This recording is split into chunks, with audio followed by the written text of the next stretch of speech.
So, the Russians.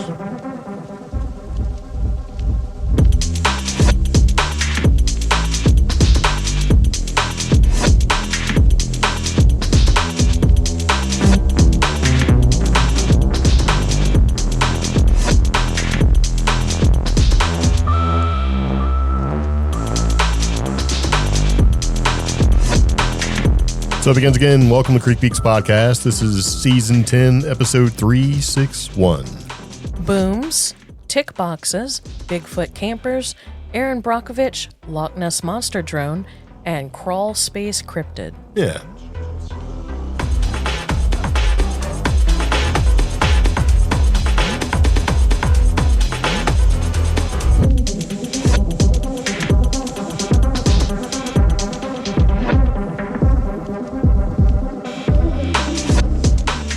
So here we are again. Welcome back to the podcast. We're very glad you're here. Yep. And if this is your very first time tuning into the podcast, this is the CreepGeeks Podcast or CreepGeeks Podcast. Either one works. Where we talk about strange things, paranormal things, weird news, all that good stuff. That's pretty much it. Okay. All the news that we find that we think is interesting, we try to include in the podcast. And we hope you enjoy it. If you do, you can, rate us somewhere Yes. if you want. Only, It's not, no pressure, man. only the finest 3-star reviews. Yeah. We got enough stuff going on. Yeah. But anyway, this particular podcast episode and every podcast episode is brought to you by Barley's Bites. Barley's Bites is dedicated to providing top quality homemade dog treats for every doggo to enjoy. These are basically fresh, healthy ingredients, no harmful chemicals. It's good stuff you'd want to give to your dog.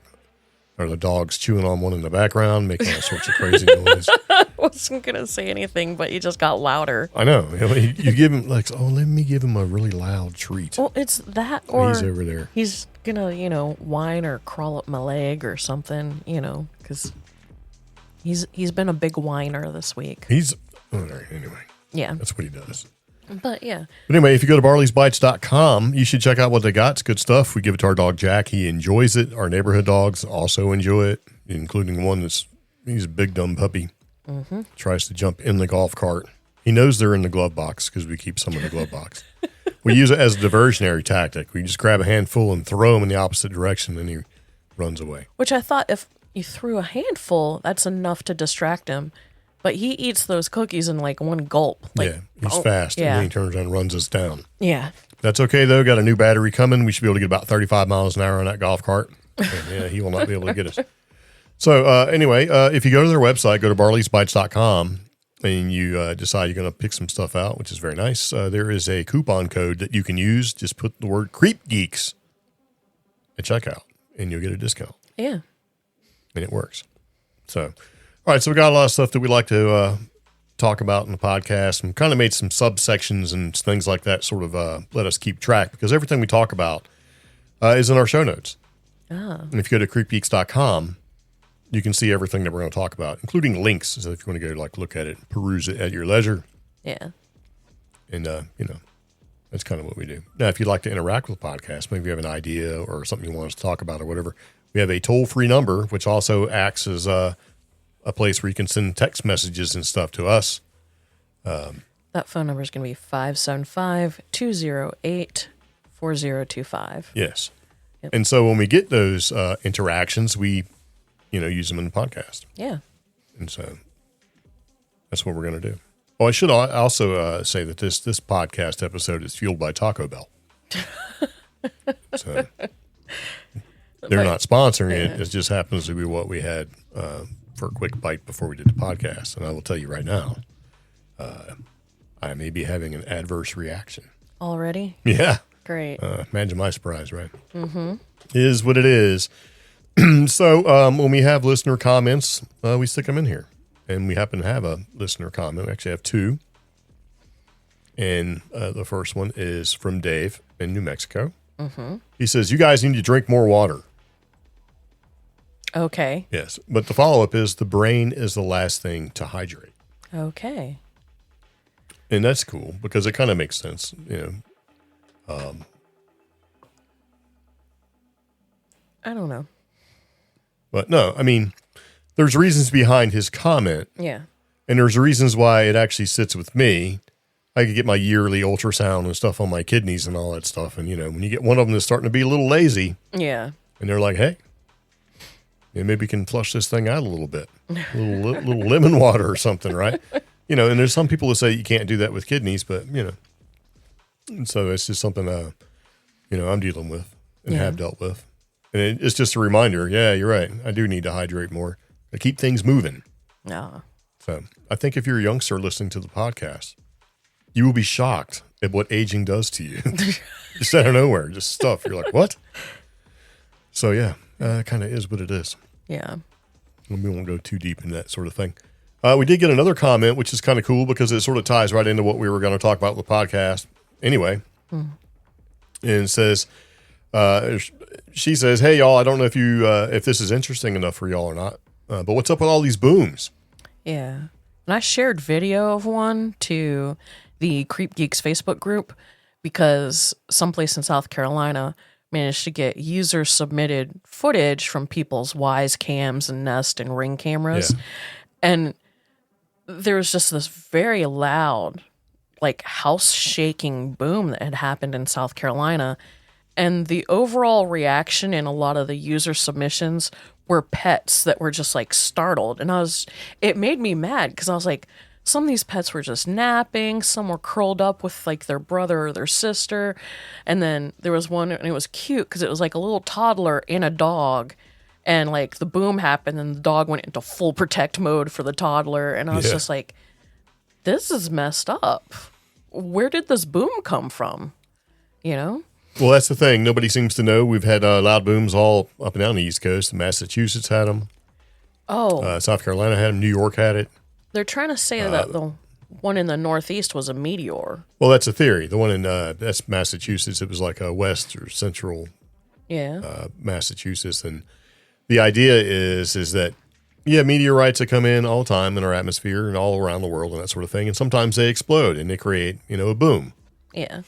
So when I was in the military, we had an acronym that we used for some things like LBEs. Yeah. Which was loud boom effect. And it was a completely made up acronym. We used it in our logs and stuff, like what would happen if they created a loud boom effect at this bear and whatever. Anyway, so nobody really knows exactly what's causing these booms. So if you go on TikTok, there's all sorts of theories behind it. Yeah. Everything from these are the beginning meteorites or comets or pieces of comets or whatever that lead up to a big planetary killer asteroid comes and takes us out. Okay. So that's one theory. Another theory is when the loud booms that we're hearing and some of the meteorites that we see or whatever that are exploding in the sky are actually missiles. And we have been currently under attack, and it's just, they're being taken out. But, I guess you could look at it that way. There's, wars and stuff going on, sure. And then there's these aren't meteors. Oh. I know, I'll put a little thing on there. This is not a meteor. They don't tell you what it is. They leave it up to your own devices, right? Yeah. So, as far as what they actually are, I don't know. They've been happening for a long time. Last year was pretty active with some booms that were happening all across the U.S., like Idaho and places like that. So, who knows? Now, the theory that I like, it's a combination, right? You see meteors coming. We've seen them everybody's got cameras, man. We look for the doorbell cameras and all that stuff. Yeah. And we've seen a lot of like meteorites that come in and get caught on film. There was had Russia and Florida and Texas and things like that where people were filming these things. So that's just a kind of a normal thing that happens, right? Yeah. And then, but there's a term for that. I'm trying to think of what they're called. I put them in the podcast so I wouldn't forget. What? That when meteors come in and they explode. Let me see if I can find it. I can't even read my own stuff. I have to sort of separate this out. I guess I can't make the font big enough. I'm going to have to get some reading glasses, or at least find the ones that I have. So let's see. I got it further down the podcast. Bolides. Yeah.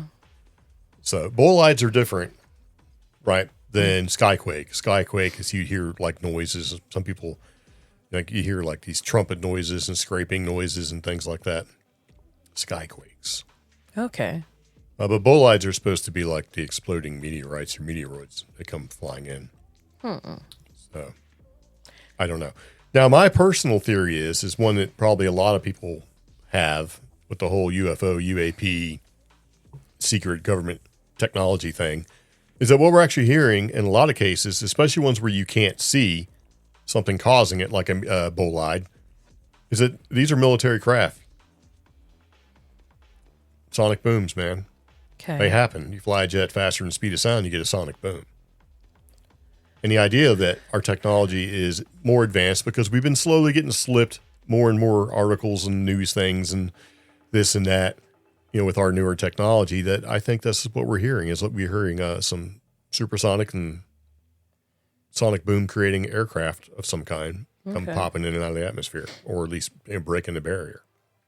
Could be for some testing. I mean, who knows? So if that be the case, and it's kind of like the Sound of Freedom thing, I'm all for it. So, I mean, we're going to space, right? We had Artemis missions.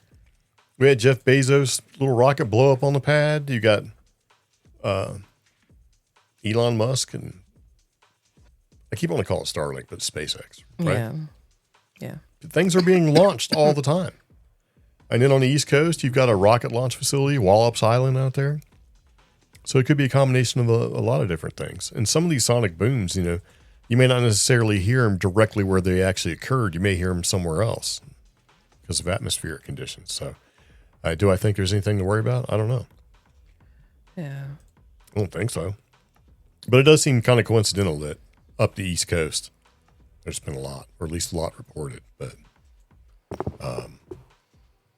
it's about that time of year when training occurs. So where we are in Western North Carolina, we're going to get a lot of, did you see them black helicopters? Did you see the black helicopters? Oh, they've already started. Here they come. Yeah. I did a YouTube short video where I had a watch. It's a G-Shock DW9052. It's one of the least expensive but most popular G-Shock watches that the military uses, like all over the world. Yeah. And so I was going to do a video of it, and I had it on my wrist, and I turned my wrist, so you could see it. And I'm like, all right, I'll put that up on the shorts. It's 7 seconds. Who cares? And then I looked up and had 3 helicopters flying by. I'm like, wait a minute. Let me redo it. And it got popular. It's like, ooh. So, excuse me. So we do appreciate user listener / input. It's very nice. We also have a section where we talk about things we've talked about in the podcast in the past, which sort of come back around. Yeah. You're like, yeah. And you're just adding more stuff to an already long podcast, right? That's okay. All right. So, I believe it was April. Maybe it was March, where aliens.gov got bought. Yeah. By the White House. And people are like, oh my gosh, they bought it because they're going to release all these UFO files and they're going to put it all up there. And it was crazy, right? Yeah. Well, it's been launched. And it is not at all what you think. Okay. So the two things it could be with this current presidential cabinet, right? Mm-hmm. Is UFOs or immigrants, right? Yeah. And that's pretty much what it is. Oh. And it's like a scrolling it's like a fake UFO website where they just basically are putting facts and figures about immigration. Oh my gosh. Yeah. So is it in poor taste? Yes, it is. Oh. Are people furious? Some people are very angry about it. Is it a bad joke? Yeah, kind of. Now, if you look at it comedy wise, it's kind of funny. That's messed up. So, I mean, it's like, because, you click on it. I'm like, I'm going to click on it. And I want to see what it is. Because I didn't know what it was either. And it was just like, oh. It redirects to whitehouse.gov Well, it's part of their /aliens. Yes. That's, oh, great. So some people are going to be mad and some people are going to think it's funny. And that's the way of the world.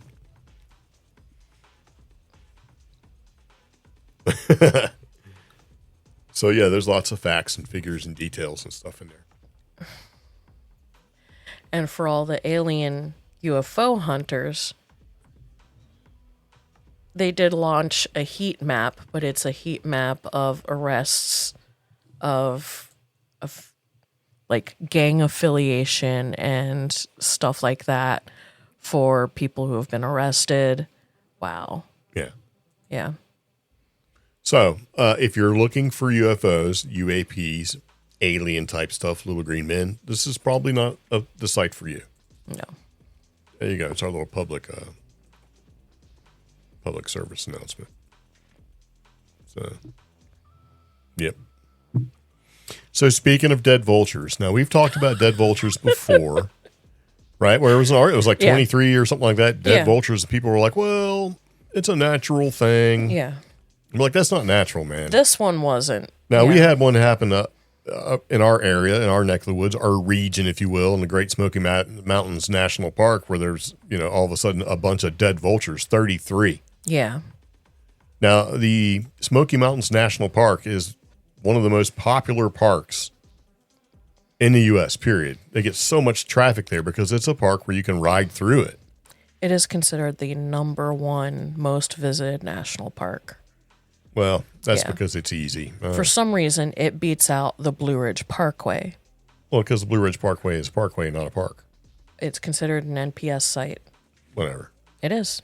Okay. I got to do the work. No, I got you. But what I'm trying to say is that once you get on the parkway, there's not a whole lot going on. If you like a scenic overlook every 2 seconds, and that's it. Yeah. Because there's some people that get like, I'm going to take my camper van, and I'm going to camp on the parkway and go from here all the way to Virginia or whatever, right? Yeah. And they're shocked when they have to get off the parkway and go find a place to be. Yep. So, personally, I still think there's a bunch of serial killers on the parkway. Can I prove it? No. Is it ever going to come out? No. It's kind of like missing 411 and all the David Paulides stuff. Should have added one of those to the podcast. No, I don't want to give him any credit more than what he needs. Yeah. And, to be fair, in our brief interactions with him, he hasn't been the most jovial person. No. Well, yeah. I was talking. Now, Dr. Jeff Meldrum was very super nice. We chatted for a while. It was great. Enjoyed talking to him. Didn't talk at all about, Bigfoot or footprints or castings and stuff. Talked about rescue dogs. No, I was talking about a recent suspected serial killer / attacker. On the parkway? Yeah.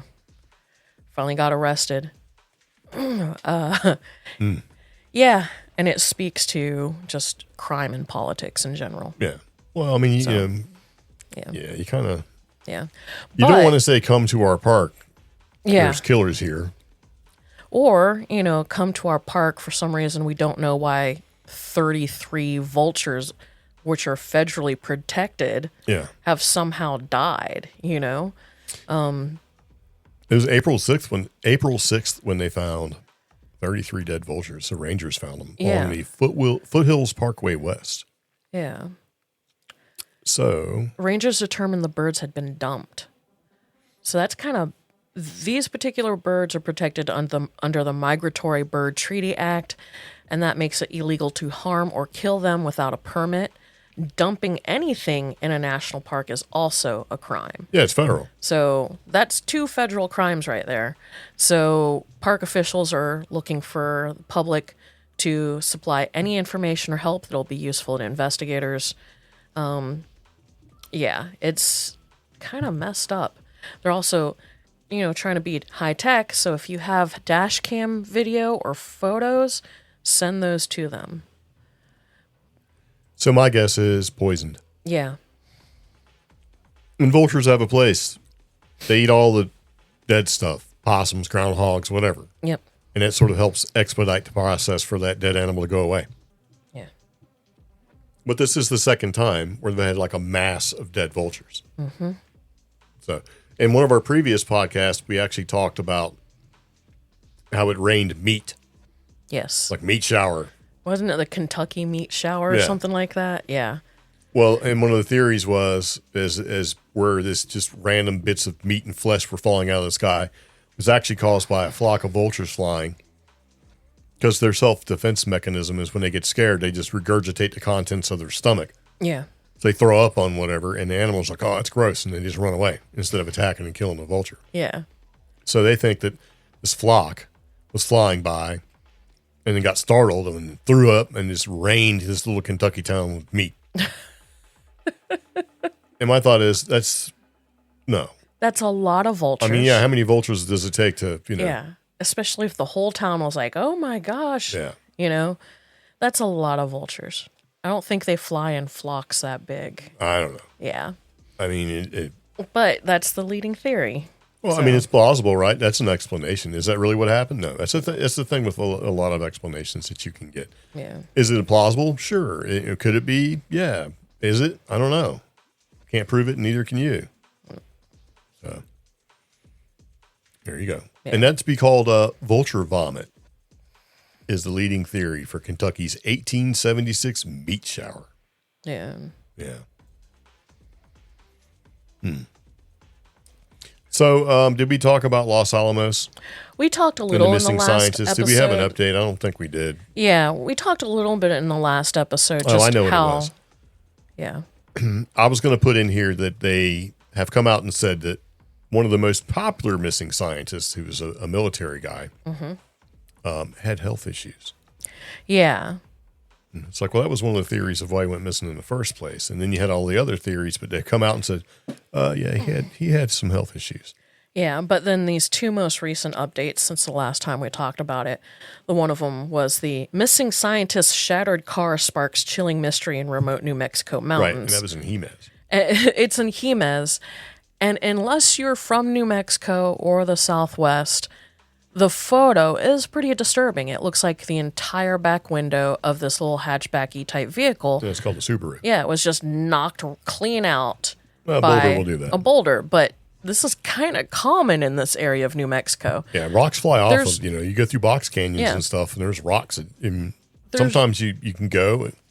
We've had that where we've gone. Yeah. And then come back an hour later, there's a big old rock in the road. Did anybody put it there? The road. It's just, no, they roll off hills and stuff. And there's literally falling boulder signs in this particular section of New Mexico, like every other mile at least. So while people are like, oh, something nefarious, like somebody was like Roadrunner-esque, like Wile E. Coyote style, watching for the scientist and rolled a boulder down on her vehicle. No. But and exactly what constitutes the size of a boulder? I mean, if you can pick up one the size of a football, hum it through a back window. Yeah. But the most recent update that happened this week, which is that human remains and a gun found in Carson National Forest are one of the missing scientists.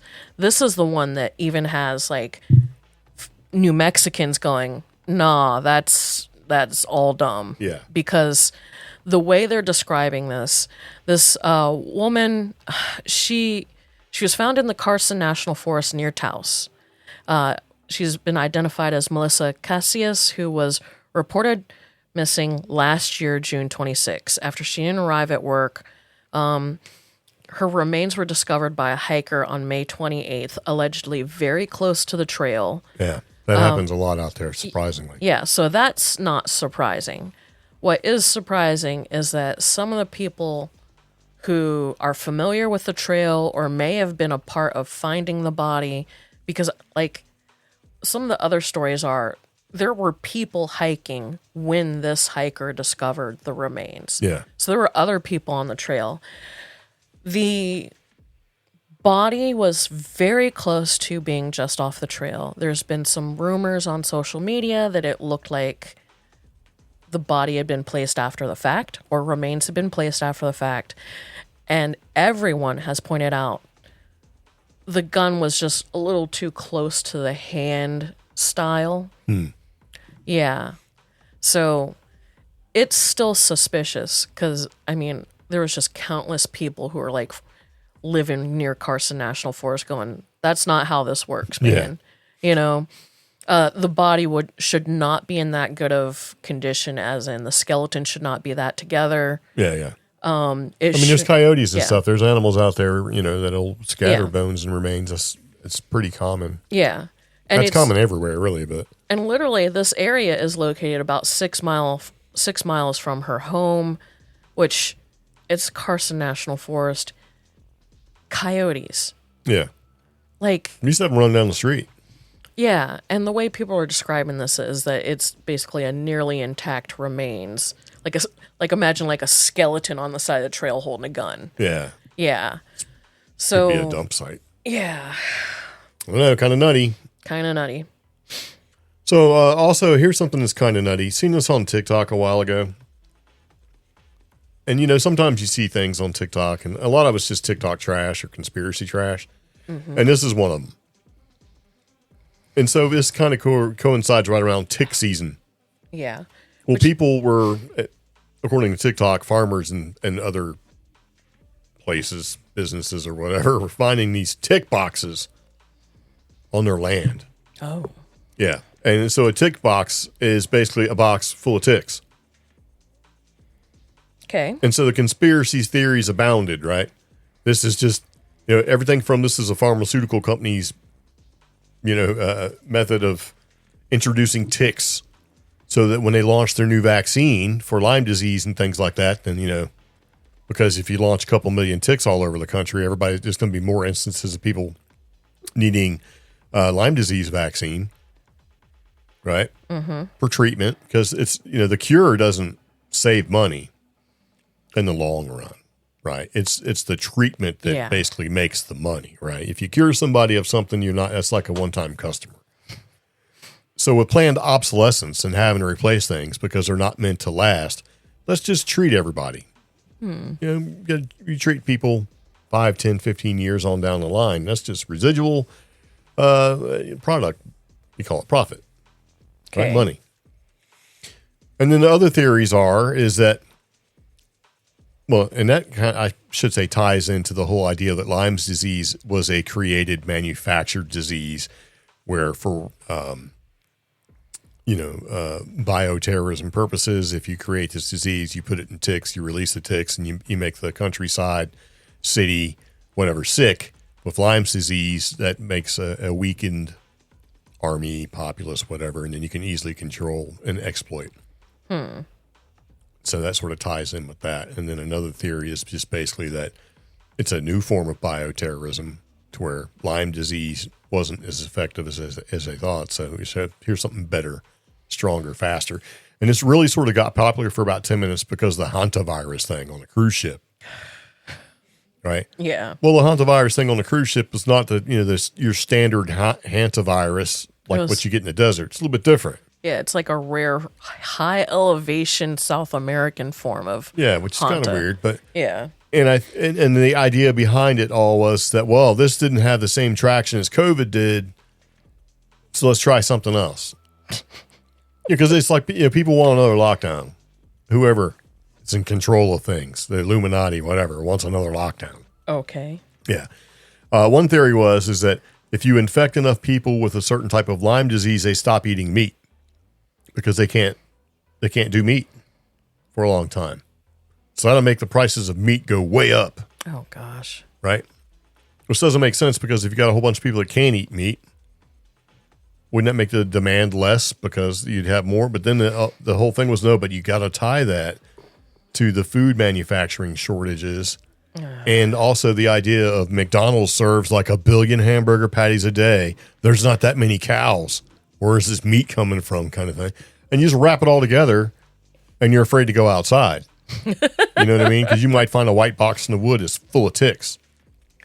Well, more than likely, a lot of these, you know, tick boxes or some of the tick boxes that have been seen are actually there to capture ticks. Yes. And so you have a white box. It smells good to ticks. They crawl inside, get stuck. The box fills up with millions of ticks and they just die. Okay. Or it could be a temporary collection box where the insects pass through, eat something that they think is tasty, and it actually maybe kills them dead, treats them or negates the Lyme's disease in them. Or like in the case of beavers and raccoons, because we do this, we put medication out there in boxes or drop it from planes or what have you, and the medication sterilizes beavers or gives raccoons' rabies vaccines. Yeah, it won't be long You know. before, you get that drone delivery service and you get some free donuts. My thing is, these white boxes. And, a lot of them are used for research. Yeah. How many ticks and all that other stuff. So I don't think it's as nefarious as people think. Every year. It's kind of weird, though. If I found a box of ticks, I'd bring it right to the house and show you. Every year, wildlife resources commissions for every state work in partnership with local or regional colleges to do various entomology studies. Yes. So whether it's a white box or a yellow box or up near the front of our valley, we have a little pink box on a tree right now. It is collecting samples of specific types of insects. Yeah. So I don't think people are deliberately releasing ticks like Google wants to do, because Google wants to release 32 million good guy mosquitoes into Florida and California. And that's hit TikTok, but then it's also hit mainstream news because they are proposing this release of good guy mosquitoes that are basically male mosquitoes that aren't, I don't know, they lack the diseases, but they also are semi-sterile. And the theory is that they will get to the females before the infected males do, and thus the infected male population will die off. So basically use good breeding to get rid of... Yeah. And I don't know if that's how it works, because whoever gets to the female first gets to the female first. I Is don't... Bill Gates involved in this? Google is, and their various Well, alphabets Google are. and Bill Gates they're pretty tight. So, I don't know why or who came up with this idea. See, I think people are just playing too much. Yeah, I agree. I think that's just... I mean, not like regular people, but like people with a bunch of money. Hey, we need to do this and we need to do that. I think he just needs to quit. So They mean that they believe that this will shrink the disease-carrying population over time. I don't think it will. So, well, we think we know yeah. as humans, and we're continually shocked when our outcomes are not what we think. Just like That either we projected them to be or we wanted them to be. Just like we're setting out some of these new tested tick boxes. Some of them may or may not have medications in them that will kill the ticks. However, certain areas, especially Western North Carolina, the primary feeder of ticks are possums. And Yes. possums are very delicate, sensitive creatures. So if you've got ticks full of some sort of new drug or chemical, how are the possums going to react? I don't want the possum population affected. Well, I mean, the way we are these days, chances are there really hasn't been any real long-term research at all Great. on how this would affect, Yeah. food chain peeps, right? Yeah. That's don't not know. fair. So, Well, I mean, I would love to get bit less this summer. I mean, as a whole, our country has said, sure, we don't care about FDA testing and all that sort of thing. They're like, yeah, come on, give us the vaccine. Yeah. Right. Oh, it's been tested. Yeah, but I mean, has it been tested good enough? Yeah. But, you can't win because there's been lots of complaints that the FDA and other testing organizations are taking too long. And then when they push something out pretty quick, they're like, no, you didn't give it enough time. But, I mean, the whole thing was pretty sketchy, Yeah. honestly. It could have gone differently. But, whatever, man. It's the past, I guess. It is what it is. So it's kind of crazy. You know what else is crazy is these grab-avoid codes. I don't even understand Using numbers what this is. to do things like manifest health and wealth and all that sort of thing. Everything's math. So So use these math numbers, just regular numbers, and you repeat them in a certain sequence or whatever, and you can cause things like reduced pain and things like that. And allegedly the CIA, they call these the CIA codes. These are all trained or put out there for training in the CIA handbooks and stuff. And it becomes a sort of a mantra-based numbers repeating thing. And then, you know, whatever. Is this numerology or is this different than numerology? Numerology. That's fake. This is just. So this is real. Yeah. So, yeah, it's kind of like, all right. Oh, and I was going to talk about this in the podcast like a month and a half ago. Mm-hmm. Because this has been sitting there and me not talking about it. But I'm like, this is a rabbit hole thing where I don't want to know enough. As soon as you click on the link in the show notes, listeners, because everything we talk about has links in the show notes, you will see a woman, and just judging by the thumbnail of this video, you know this is a rabbit hole. That's what I'm going to say about this. So, grab away numbers, grab away codes, right? The interest has gotten pretty high, just in general, because of TikTok probably and a bunch of other places. So the CIA is supposedly hiding these grab-away codes, strings of numbers that one can concentrate on in order to do things like cure disease, get rich, and manifest a new car, right? And so some of these videos are pretty popular. One of them's got over 1 million views. It's like basically talking about using the CIA quantum healing codes. And there's a series of numbers that you repeat, you know, as long as it takes until they work. Okay. Or don't work. Oh. Yeah. So if you search quantum healing codes on CIA.gov, right, you'll find that there's like different codes, many different codes for many different things. So like if you think that the part of your body that's hurting and you repeat like 55515 continually while thinking about it and the healing part of your body that needs to be affected by this 55515 over and over again, eventually the pain starts to vanish. Yeah. This sounds like a placebo, a mind over matter. Your mind is spending so much time focusing on these numbers. Well, sure, but if it's wish fulfillment, right? Okay. Power of positive thinking and all that sort of thing. Yeah. Maybe it does work. Maybe it doesn't. So, yeah. I mean, if you look back in the whole CIA and the KGB, and they were doing things during the Cold War, like we were like, yeah, we got psychic warriors. And the KGB, Russia was like, oh no, we got to get psychic warriors. And we sort of out spoofed ourselves. Where, like, one of the ones I think is pretty funny is, you ever seen the nuclear blast footage where he's got like a farmhouse and just gets blown away? Yeah. You know, it's like, all turned to dust, and sort of was recreated in Terminator. Yeah. Well, it's amazing that the camera actually survived that. You know, and so the idea was that was just miniatures. Yeah. It was just a little bit of Hollywood magic and stuff. Well, it sort of scared the crap out of Russia, and they started getting busy. And this is what happens, right? You sort of spoof yourself. So I don't know, but you know, can you use these grab-away codes to cure pain, disease, manifest wealth? No, but sometimes yes. Right, and this is a Life Hacker article, which I thought was pretty good. It's pretty concise.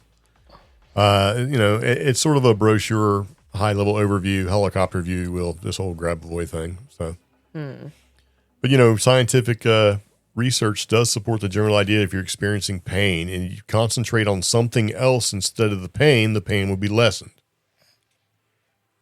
Okay. Sure. But do these codes actually come from the CIA? No, but kind of yes. Right? So if you search quantum healing codes or grab-away in the CIA's declassified files database, it doesn't result in a list of healing numbers, and there's no mention of the inventor of the grab-away numbers, which is Georgy Grabovoi.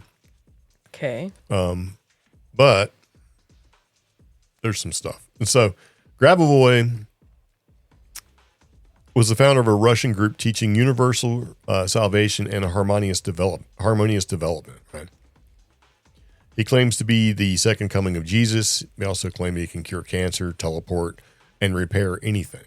And so Grabovoi for all of his efforts in 2008, was sentenced to 11 years in a Russian prison for fraud after he accepted payment to resurrect children Jeez.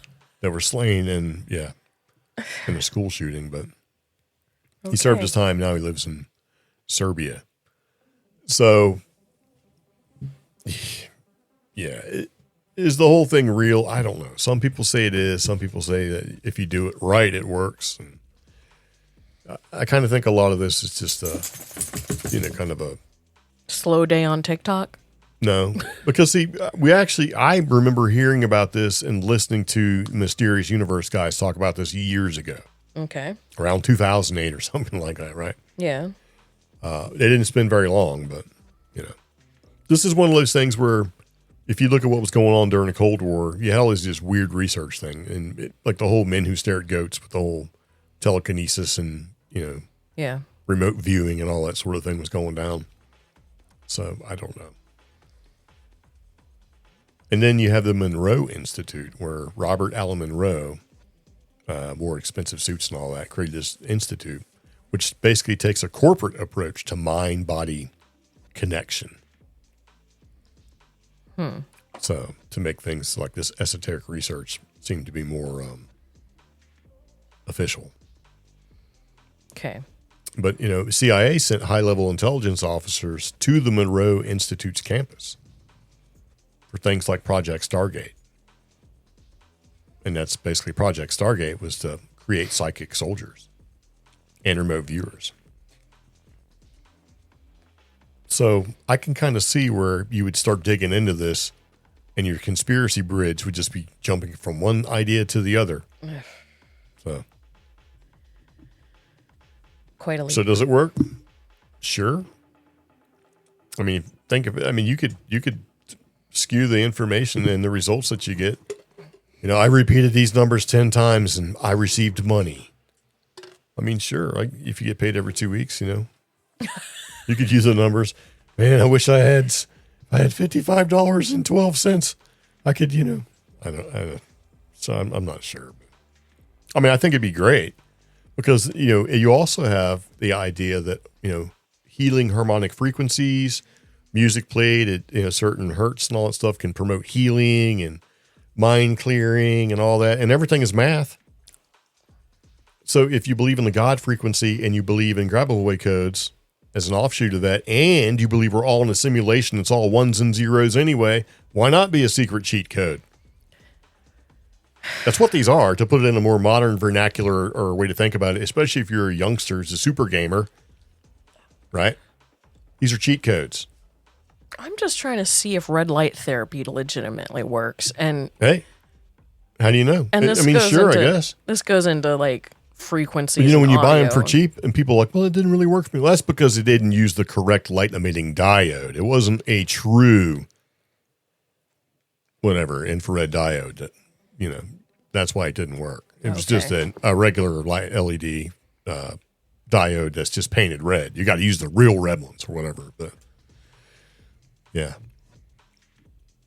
Like I've seen the cap where people have the inside of the ball cap. It's like all the red LEDs. And you put it on your bald head and all of a sudden, after 6 months of use, I'm sprouting hair. Yeah. So I think if that really worked, there'd probably be a lot more people doing it. Well, the ones at the much higher price points seem to be the ones that work. If you look at because they're using only the finest quality LEDs. So, whereas the ones with its ball cap, those ones, unless the ball cap is over $400. Oh no! What are you talking about? The good ones are like $1,000. Yeah, I know. So, like you could put it on a baby and they'll grow hair. Just takes a couple months. It's like, did they grow hair or did it just happen? So, we all know that there are secret underground tunnels at the Denver International Airport that connects to military bases and all sorts of other secret underground tunnels all over the U.S. Right? Yeah. Well, finally, something's being done about it. And so Denver Airport is going to open up their mysterious underground tunnels to the public. Oh. Yes. Did you know that? No. I did not either. Yeah. Coast to Coast knew that because you got Tim Banal who wrote, so hey. Yeah. So the facility recently announced a $300 to $700 million project that will transform the subterranean world currently used for transferring baggage between terminals into pedestrian walkways to help ease congestion at the site. The stuff's already been built, so why is it going to cost $300 to $700 million to make it to where people can walk? Because, like, the photo that's used... Lies. Omi. It's lies. The photo that's used on here, which clearly looks like it's some sort of railway, either a baggage railway or... It's just a railway. An equipment railway or whatever. We're not going to trust people to walk down that. We need to... Well, no, you put them on a train. That's just a railway. Why would you? Then they'd have to build new train carts because we know those carts that carry our luggage are not. Trams don't cost that much. They already have them. If they're using them to move back, I'm just saying, no. I think this is a diversionary tactic. They're closing down that section. They need that money to finish off another section. I think 300 to 700 million. I will agree. That's a bit much. I could see this being like a 10 to 15 million dollar project. 300 to 700 sounds a bit high. And that's 10 to 15 per train. So maybe they just need this money to finish polishing up, the rest of the underground highway. I think there's a lot of bloat in this quote, okay? Yeah. But I think it's all a diversionary tactic. I mean, I think they're no longer using that because they don't need that anymore to shuffle materials and stuff to the other tunnels. So they can't just close it off and not use it anymore. So, like, we're going to make this, we need to repurpose this. So, that's what they're going to do, right? Put this little trains and little subway action so you can zip from one place to the other without having to walk across that giant airport. Okay. So, that's what I'm thinking. I don't know. And that's been since 1995. Since this place has been open, and it's been had conspiracies ever since it's opened in 1995. Yeah. This is where the powers that be, they fly into Denver and they get dispersed in the underground network. So when the end of the world comes, they're ready to do what? I don't know. Okay. But because being rich is great, but eventually, can you be rich and plant a tree? Do you know how to make some crops? Get some crops happening? Because, if you look back at our own history, like with Jamestown, for example, in Virginia in 1603, they sent, what's the name of it? Hudson Bay Trading Company or whatever. I can't think now. It's been so long. They sent over people to sort of protect their interests.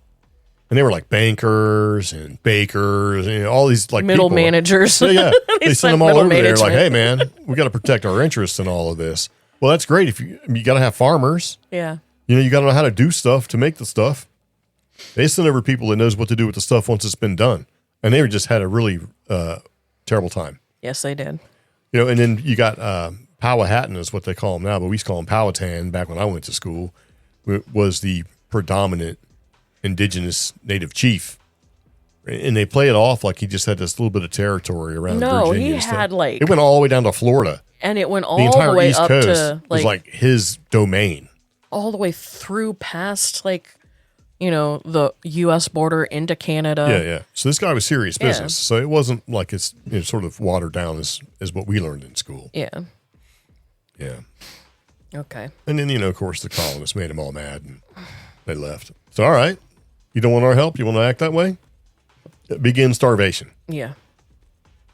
And there you go. And that's one of the more famous, I won't say popular, it's not really popular, but one of the more famous instances of cannibalism.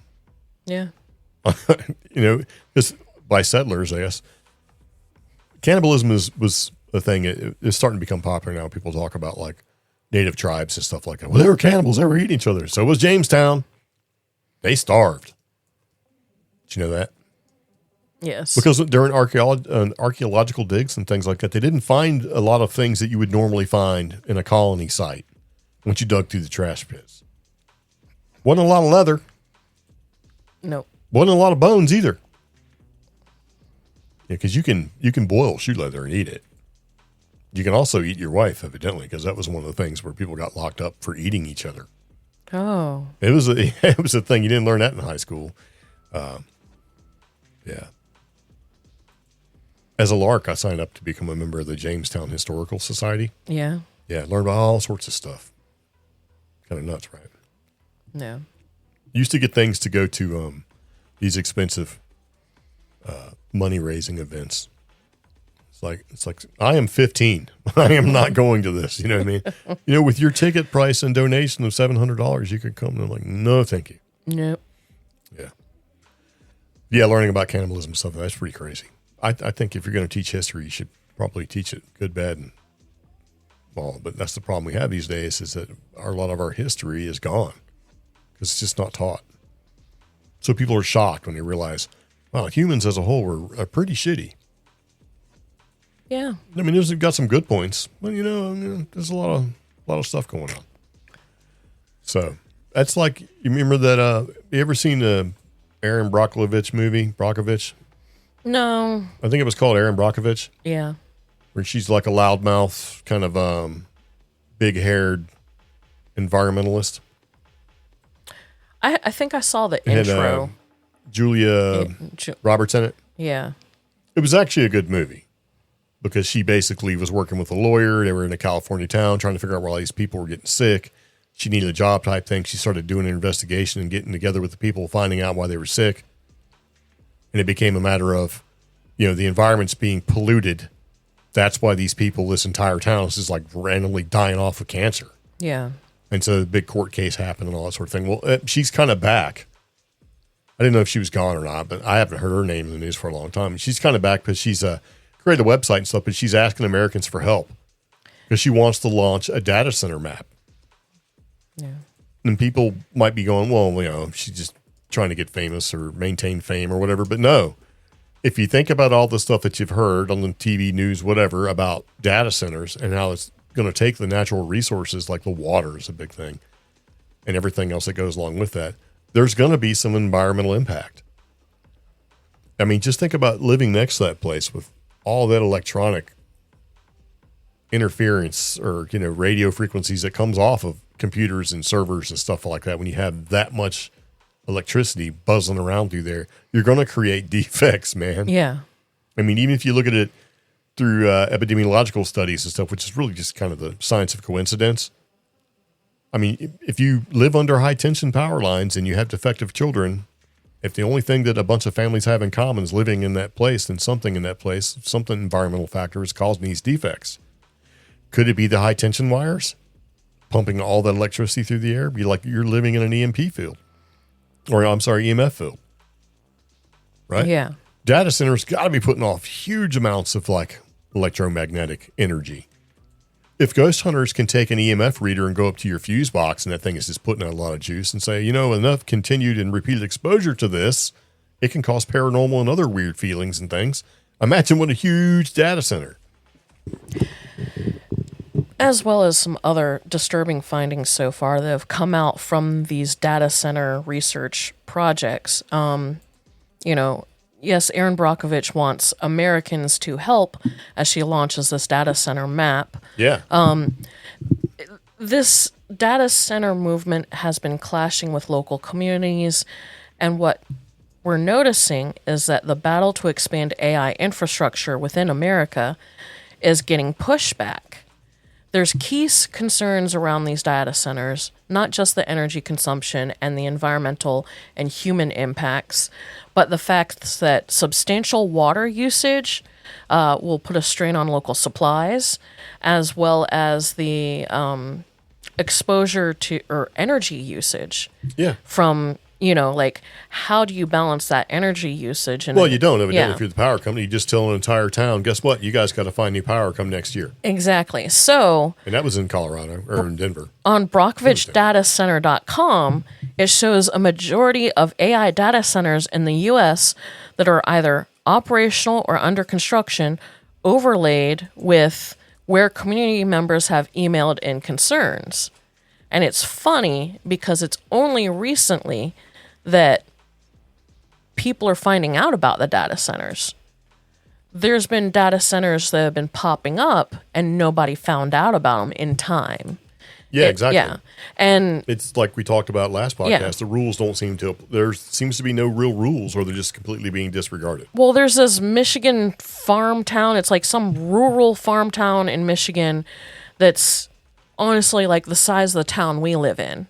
And the whole town got together and voted down plans for a giant open AI Oracle data center. Weeks later, the rich real estate investor who brought the proposal in for OpenAI and Oracle started construction. He's just like, They don't care. he doesn't care. And the problems with that are these are popping up, in rural areas where if a big investor comes in with money, that town really does need that money, you know? Well, it's easy to stomp on them. They don't have a choice. Yeah, well, you know, but if they come in the nice way, I'm saying. So it's a town that's desperately in need, like, say, a Western North Carolina town that was hit hard by Helene, or a small, tiny, rural town way in the Midwest. If they come in the nice way, that town's like, wow, look at that money. We could use that to fix our roads. Hey, you're not using this land anyway. And then, and then they a wind year up stealing later, 30 million gallons of water and go, oh, sorry, we didn't even know. and no, we're not going to pay it back. Yeah. Or, so it's either those types of rural towns or worse, just like the story we did in the last podcast, it's an area that already has water scarcity. Yeah. So if you look at this Brockovich map, there are so many clustered around like places that are getting very close to Southwest type situations, or areas that are going through a drought like North Carolina right now. I was kind of amazed at just how many are in North Carolina. I bet if you dig deep enough, you'll find where Zillow and the conspiracy behind Zillow, owned by Vanguard and BlackRock and all this stuff, is buying up all these land and everything, right, to keep the real estate prices where they need to be so they can turn around and sell them. Like they'll buy your house and give you $100,000 and turn around and sell it. All of this is sort of related. And I bet you if you look, you'll start to see where data centers, Zillow, BlackRock, Vanguard, all that stuff's all together.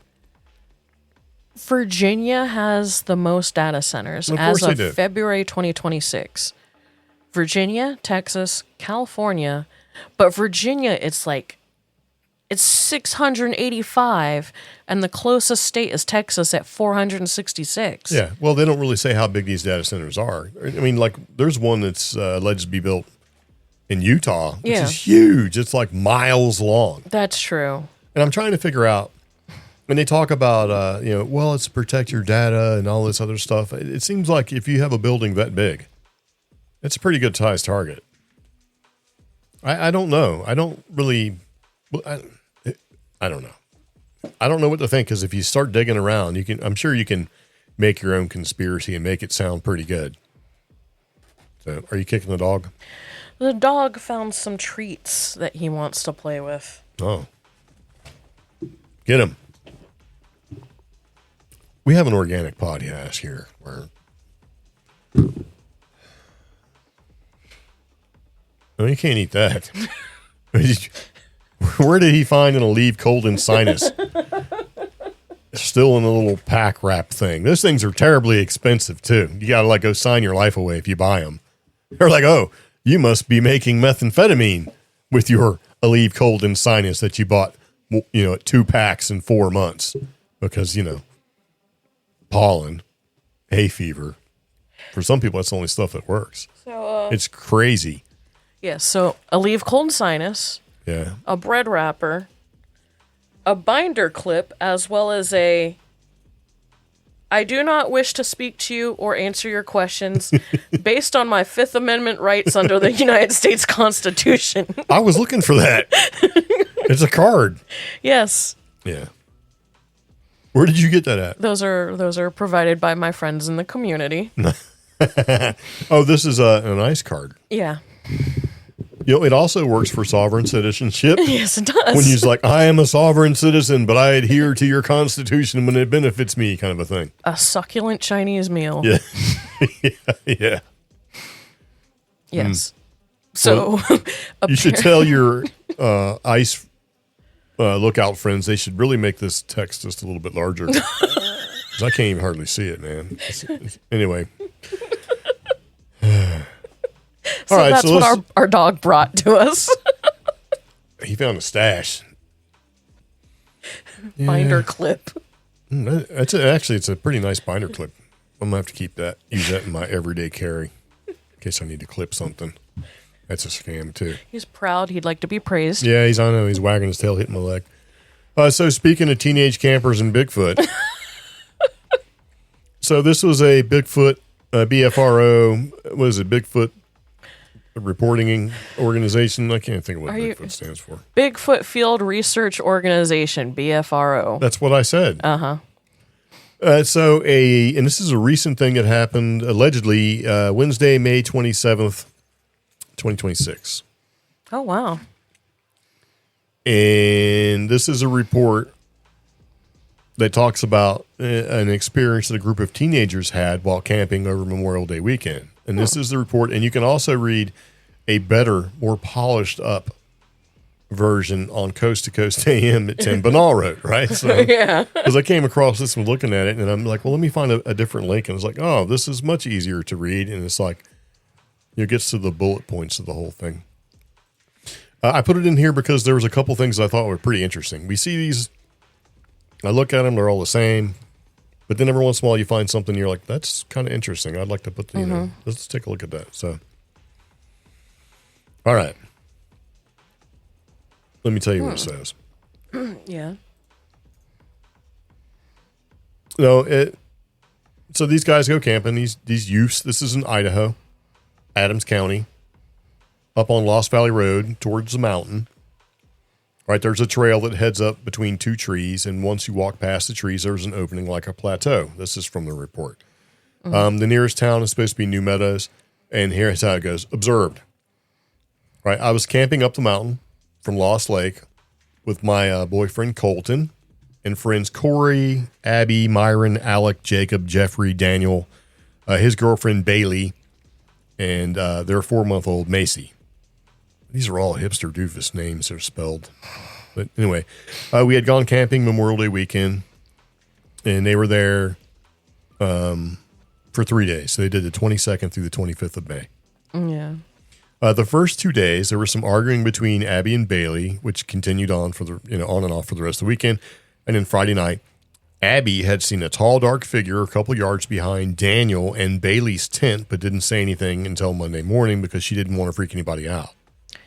Oh. Abby and Bailey had a huge argument at the camp midday Saturday, and during the argument, Colton walked off up into the tree line to get away from the argument, and I later followed to look for him. And it says our campsite was on a very secluded trail in the tree line, but it was off the main road. Colton had circled back to camp.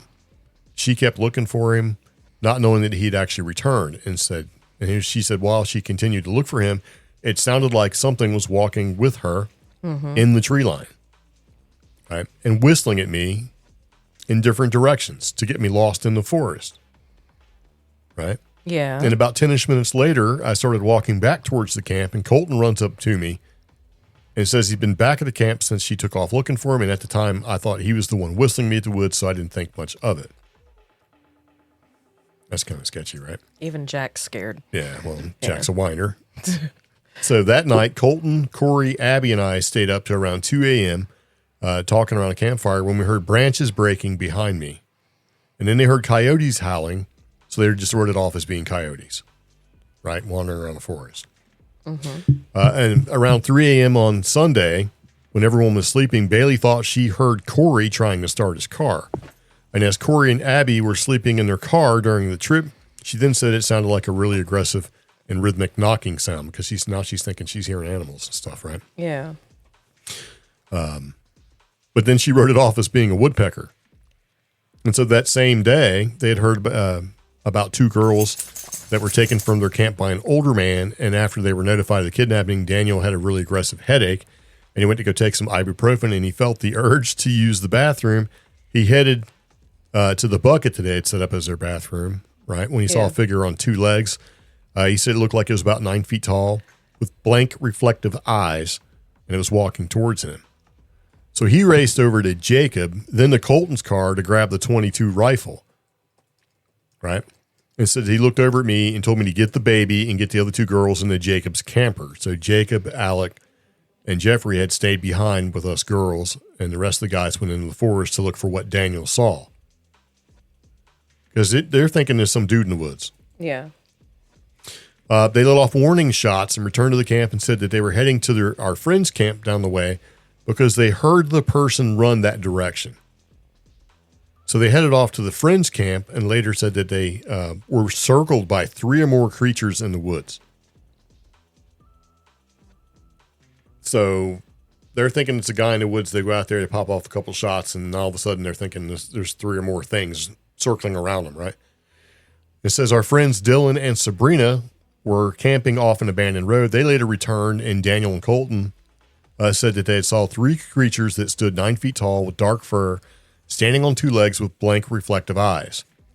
And they described it as a human-looking animal that was too tall to be a person, too fast to be a human. And it said they stated the creatures knew how to hide behind trees and were circling them, trying to separate them from each other. Huh. And then Colton then said he shot one of them and then shot off 5 warning shots.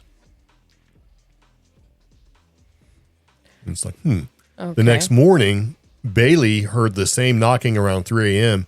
And they said, we also found handprints on Colton's car. Me and Colton were sleeping inside the car with their dog, Jake, and on Jacob's power stroke. I don't know what that means, but it says, I called my mother and she immediately stated there was a Sasquatch, or it was a Sasquatch there, as there's been many sightings reported around there in that area, right? Mm-hmm. So Monday morning, Colton, Daniel, Bailey, and I drove to our friend's camp, and we found trees that were broken and put together as sideways crosses, all in a wide circle, with what appears to be teepees made out of trees, and right in the middle was where our friends were camping. And this is when we went back to the camp, Jacob, Alec, and Colton had found prints and nests around our camp. And so some of the things that were noticed were footprints, handprints on the cars, knocking on trees, people getting terrible migraines just before the sighting, people getting feelings of being watched, hearing something running at them and running around and at them. And before we saw them, we were shooting our .22 rifle at cans off a tree stump. So they were saying they were doing a little shooting. That probably maybe sort of instigated things. Other witnesses, there were 10 of them. And it says we were all sitting around a campfire talking with each other. And my mother has just said that the year before, 2 campers kayaking at Lost Lake saw 2 of the same creatures watching them from the edge of the lake. And so this will happen around between 11 and 4 a.m., completely dark outside. And the environment there is pine forest, and their campsites were basically in a big opening in the forest off the side of the mountain, heading up from Lost Valley Road. So Matthew Moneymaker had a follow-up report. Yeah. Where he kind of basically asked him questions and stuff. So now there's supposed to be like 5 photos, but the photos aren't exactly, the photo is like, here's the spot where they camped and they draw a circle. Here's the people, look like just a bunch of kids, right? Here's our cars and trucks. There looks to be a big footprint. Right. Mm-hmm. And that's about it. Okay. So this article didn't just hit Coast to Coast AM. It got pretty big. Yeah, it's already on like Fox News, Operation Sports Network. It's going on. So some of the things I thought were pretty interesting about this is the basically non-reflective eyes. Yeah. They glow, but they're not reflective. The being paced in the woods, the whistles and the knocks, the communication, trying to be separated from the group, all that sort of thing. It all seems to be standard Bigfoot fare, right? Crossed over trees and all that sort of thing. But I've heard of Lost Lake before. And Hell's Canyon. Yeah. So it's kind of like, all right. So, yeah. But here's an idea or a thought. there's already a selfie with these kids. These are kids. They all have phones. Nobody whipped out their phone to record the craziness going on just in case they have to tell their parents or show off to their friends or put it on Instagram. I don't. Nobody's wearing a GoPro? No, I mean, I don't know. You know, maybe they're out there doing stuff they shouldn't be doing. It doesn't really say exactly how old these kids are, but I mean, they look over 18. Yeah. And it looks like a yeehaw good time. Yeah. It's in Idaho. You know? So 22s, that's common. I mean, but I would probably have a bigger gun. I would just also, in general. But I mean, 22 makes sense. Well, here's the thing. I agree. A 22 would be definitely helpful here, but I also feel anything. Some of the reports, if you just Google this area and the amount of bear encounters and large predator encounters, and then look at that. There's also violence in that area too. I think I would probably be packing. Yeah. So with all that going on, I'd probably be carrying more gear with me. See, I wanted to see the handprints on the cars. Yeah. Because that's what creates urban legends, man. Yeah. But evidently, it was not shown. I'm a little messed up with the first part of this encounter. Because the first part of this encounter, to me, does not scream Sasquatch. It screams something else. You mean dude in the woods? Dude in the woods. But also, okay, the location is an indigenous location. But I have never heard a description where the aggressive and rhythmic knocking is so constant that it could be mistaken for a woodpecker, as well as being so loud that it wakes you up. But you know what has woken people up? Spectral drumming, like, or like, and then some of the descriptions. Well, you remember the guy getting sick when he hears about other people getting harmed. That sounds straight up witchcraft. I mean, I think that, because I was going to talk about that too. Yeah. The whole idea of why can't I think today, man? The whole subsonic infrasound. Yeah, infrasound. That's common in a lot of reports. Yeah. Got a terrible headache, and then all of a sudden something happened. And if infrasound, let me say it correctly, infrasound is a thing that happens, because a lot of animals can naturally do it. I mean, this is hitting all the stuff. The only thing it's missing is the stink. But see, a lot of people think that all Bigfoot stink. That's not the case. I mean, you're going to smell a little naturey. Bears have a distinctive stink. There's no stink. That's like the only thing that's missing. Yeah, which makes me like, was this Bigfoot or was this something else, or was it something human? Because I went and fact-checked part of this. Yes, there was a man who cut open a tent, tried to kidnap 2 women camping near a public trail, and prosecutors of this man believes that there are other victims. So, I mean, I don't know. Well, you got it all. The only thing it didn't have is the screams, the Bigfoot screams. Yeah. But if you go into mimicry, Bigfoot allegedly can mimic coyote. Yeah. Right? You got the rhythmic knocking. Yeah. You got the eyes. You got basically the general the shape and all that. You've got the crossed over trees. You've got the everything, and you got it all. The only thing you're missing is the stink, which probably is not a thing there, depending on what kind of. But the crossed trees and the crossed sections and the whistling to lure deeper into the woods. Yeah. That could also be supernatural as opposed to cryptid. So yeah, I'm on the fence. That's the thing, yeah. Do I think something happened to these kids? Probably. Yeah. Now, Moneymaker says that he's trying to get them all on Zoom so he can get an accurate, basically get them on conference so he can explain what all happened and everything.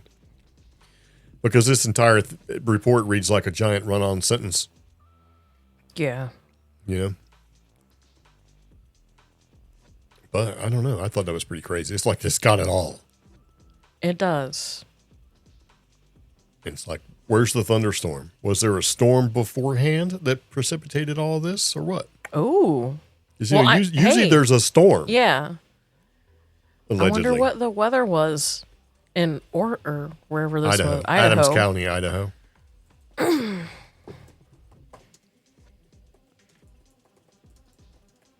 So you'd probably have to go back to the 19th or something. Yeah. So a group of teenage campers stalked by a group of Bigfoots or Sasquatches 16 miles northwest of McCall and Payette National Forest. I'm not paying for to find out the weather. No, not back then. Nope.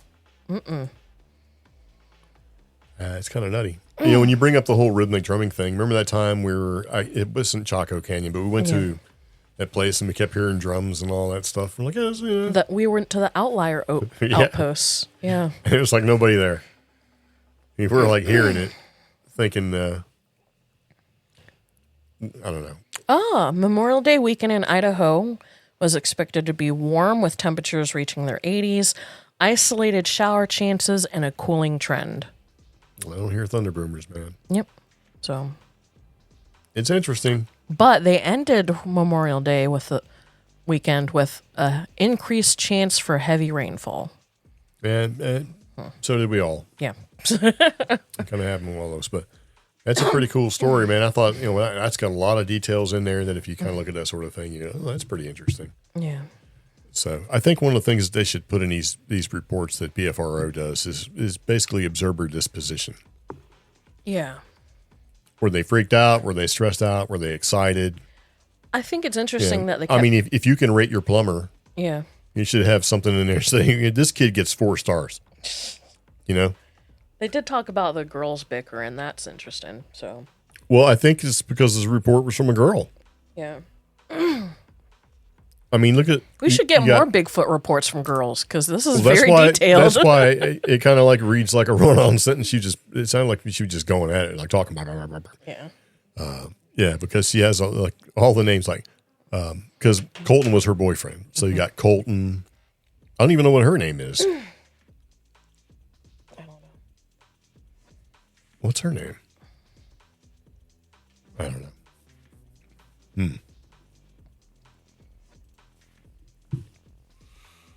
So here's the thing. If she calls her mom and says, hey, this is crazy going on, she's like, oh, well, last year there were 2 kayakers that seen a Bigfoot. Don't you? If it was me, I'd be like, what? Where are you going? Well, we're going to go up here. I don't know, man. There's Bigfoots up there. Yeah.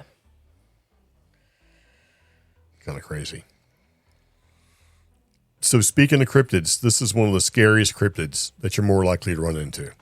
You have a higher likelihood of running into this cryptid than any regular cryptid. Oh. I'd say regular cryptid, popular whatever cryptid, right? Yeah. So you put this in here, and this came as sort of an ad from KOAT. Yeah, one of our favorite news websites. Yeah. KOT Action News in New Mexico. Yeah. So this family, what did they find in their crawl space? So now, if you have a large crawl space, you probably don't think about checking it very often. This unsuspecting Oregon family found a man living in their crawl space. Authorities say Benjamin Bouquet, 41, lived under the townhouse occupied by a couple and their young daughter for nearly 3 months, and he really made himself comfortable. He had TVs, gaming consoles, cooking burners, and string lights, and used the family's electricity to power them all. They had no idea until a neighbor saw him going into the space one day and called police. Oh, the prosecutor said Booker had a 20-year criminal history. He was sentenced to 3 years in prison last week on a burglary charge. So they haven't even charged him for this yet. I guess the burglary charge is separate. But he had multiple TVs, gaming consoles, cooking burners, and string lights. I mean... He's just living his best life down there. And I want to know how young the daughter was. Because could you imagine, like, the parents are like, honey, you need to start turning the lights off every night. You need to stop leaving the TV on. And they're looking at their power bill like, what is she leaving on every night? Listen, if you're that oblivious that you don't know you have somebody living under your crawl space for 3 months. Yeah. I mean, you notice sometimes I have a tendency to notice things. Yeah. Or at least I have a tendency to notice when things are supposed to be in their place, especially if it's things that I need or whatever. So after a while, you would notice things are out of place, I would think. Yeah. Like, is that trash can supposed to be that close? You know, or I thought I put that there or whatever. I mean, why is the earth disturbed right here? Yeah, you know? Wait a minute. How come grass never grows by the entrance to my crawl space? Now, they don't show a picture of the house. Like, it's a townhouse, but is it a townhouse that's like lifted and just the bottom area is enclosed? Or is it like a building that's basically split up, like an apartment building that's been split up and made into townhouses where there's like a crawl space that's just really hard to access? Yeah. I mean, that would make more sense because there's some crawl spaces like, I can't ever get into them. I'm too physically, you know what I mean? Yeah. Even in my most slenderest and flexiblest, I couldn't get into. So that's just kind of crazy, though. It's not as crazy as somebody living in your freaking attic that came sneaking down all slow and eating your snacks. You know, that seemed to be a popular thing. We talked about that in a podcast years ago where it seemed like there was multiple instances of people finding people living in their house with them. Yeah, like on Reddit. Yeah, but it was like for real. And there was like video footage of somebody sneaking out of the, attic or out of the crawl space. I mean, out of the attic, and then you see one leg come down, stand on top of the refrigerator for a minute to not make any sound. And then sneak out. And then finally you got this woman eating over the sink, and then sneaks back up. It's like that would be nuts, man. Okay, so I looked up the area that this occurred, Happy Valley, Oregon, and I typed townhome. Clackamas. Yeah, Clackamas County. The neighborhood was Happy Valley. Everything you said about not noticing things, some of these make a little sense with the way they're very oddly shaped townhomes. And like you go upstairs, they're along your lawn. Yeah. And then you turn and then you go up more stairs to get into your townhome. So are they like Goonie style? Almost. Right. Yeah. So that makes a little more sense. But then there's other ones where you're like, how did they not know? But yeah, there's quite a few where they're very unique. Yeah.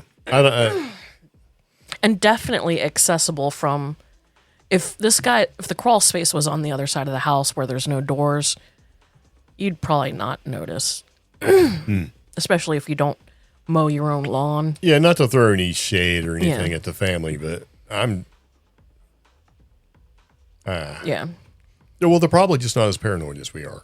That's true. They're just living their life. They got a lot of stuff going on. You know what I mean? We have cameras everywhere.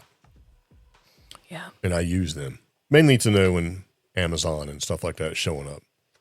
Or when stuff shows up right from delivery and they linger too long. That kind of thing. Are you dying over there? You should, your dog Jack found you an allergy pill. Maybe you ought to think about taking that. So, all right. So we have two more things that we're going to talk about. You ready? You might like this one. Because I know how you love Loch Ness Monster stuff. Which is, not at all. So before, they used DNA evidence to say that Loch Ness Monster was just a giant eel. And that didn't go over very well. Right? Well, now, they're going to use an underwater drone during the annual hunt for Loch Ness Monster. I thought Loch Ness was too cloudy to do that. How dare you? Not all of it's cloudy. Okay. So the yearly quest that they do happens, of course, every year. It was like 4 or 5 days ago, right? And so they made a surface watch, which is going to be hundreds of onlookers, to look to see if they can see something on the surface. But now they're going to take the search and go below the surface. There's a company called Deep Sea Vision, and it deployed its autonomous underwater vehicle. You know what its name is? Micro Millie. And it's going to map the hidden depths of Urquhart Bay. And so they picked the area due to its varied underwater landscape, its closeness to the Urquhart Castle, and it has a reputation as being a hotspot. So Micro Millie has advanced sensors and autonomous programming, and they're thinking it should be able to map the bottom of Loch Ness in unprecedented detail. So, and they're saying that the fact that 2026 has already brought new sightings shows that the intrigue around Nessie is as strong as ever, because there has been a series of reports coming out of there that we used to talk about every year, right? And we just haven't really done it. But, so maybe they'll actually get something. Okay. So, I don't know. We'll see. So we'll keep an eye out and see if anything pops up. What are they going to do if they actually find like Nessie? Well, I mean, what are you going to? You know what I mean? What if it doesn't? What if it doesn't like it? It's like gets mad. Roar. Okay, so I was very excited to hear this. Okay. For a couple different reasons. So, have you ever seen Jersey Shore on MTV? I deliberately did not watch the show. Well, me too. Okay. But it was like everywhere for a while. Probably going back, 10, 15 years now, I guess. Well, one of the people on the show was Snooki. Snooki was this short girl, got in lots of trouble. I think she got punched in the face on the show, and that made big news. But anyway, her name is Snooki, right? Nicole Snooki Laval. Okay. So she was on the Good Guys podcast with Josh Peck and Ben Sofer, and she casually revealed that her next chapter in her life, I guess, is paranormal investigator. Okay. And I'm like, all right, well, a lot of people have done that, right? I think Kesha was doing paranormal stuff. Everybody was doing paranormal stuff for a minute, right? Yeah. And so the show is called Snooki, the Paranormal Rookie. And I'm like, that's clever. just let's just keep it simple, right? Mm-hmm. So it's a real 8-episode unscripted series commissioned by Crave. Okay. Crave is Bell Media's Canadian streaming platform. Crave is how you watch like Shoresy. You know, it's from Canada, right? So Shoresy and Shoresy's other show. You know, when you're in the town. My brain is just not working today. We used to watch, remember? They were in the town.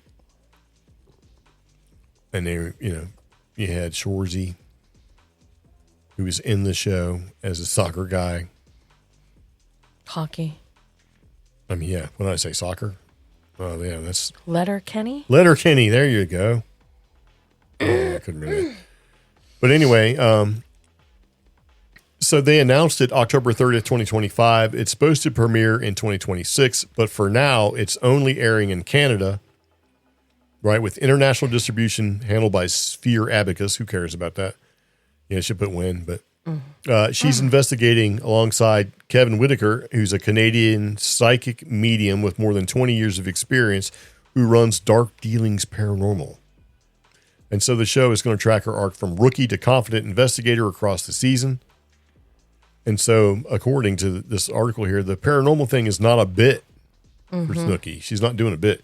She went deep on Jack Wagner's Otherworld podcast in November 2024 about a UFO sighting that she had when she was 13. Right? Mm-hmm. Also, a possible alien abduction experience, opening her third eye, astral projection, and sensing ghosts since childhood. And she appeared on Hollywood Medium with Tyler Henry multiple times between 2016 and 2019. Yeah. Yep. And so the Crave press release leaned into it with the line, Ghosts, Goblins, and Gabagools. That's clever. Yeah, I would read that press release. I would too, just because it's Gabagool. Yeah. So, I don't know. Jersey Shore, and you got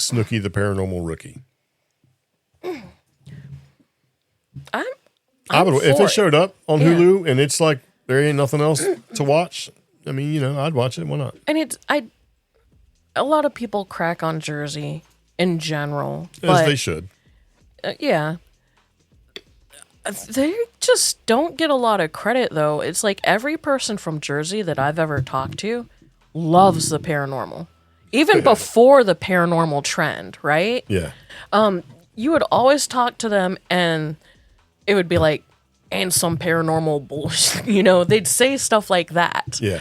And they'd always have a ghost story. Yeah. So I'm for this. Yeah, I'd watch it. You I'd know? watch this over Kesha's thing. Yeah. Mostly because I think Snooki would be more engaging. So, yeah. Yeah, she got a lot of attention when she was on that show. It wasn't all positive, but Yeah. it was kind of is what it is. So speaking of is what it is the end of this podcast. I think we are done. What do you think about that? Okay. Thanks, guys, for tuning in. Be sure to join our Facebook group or check us out on social media. Literally anywhere you can find CreepGeeks Pod. We have a social media account, and find us. Yeah. Yeah. So anyway, there you go. If you have any questions, comments, concerns, let us know. This has been Season 10, Episode 361 of CreepGeeks Podcast. We do appreciate you taking time to listen. So yeah, reach out if you want. Or don't. It's all good. We'll be back with another one, and we look forward to seeing you there. So see you later. Take it easy. Bye, Sickle. Bye.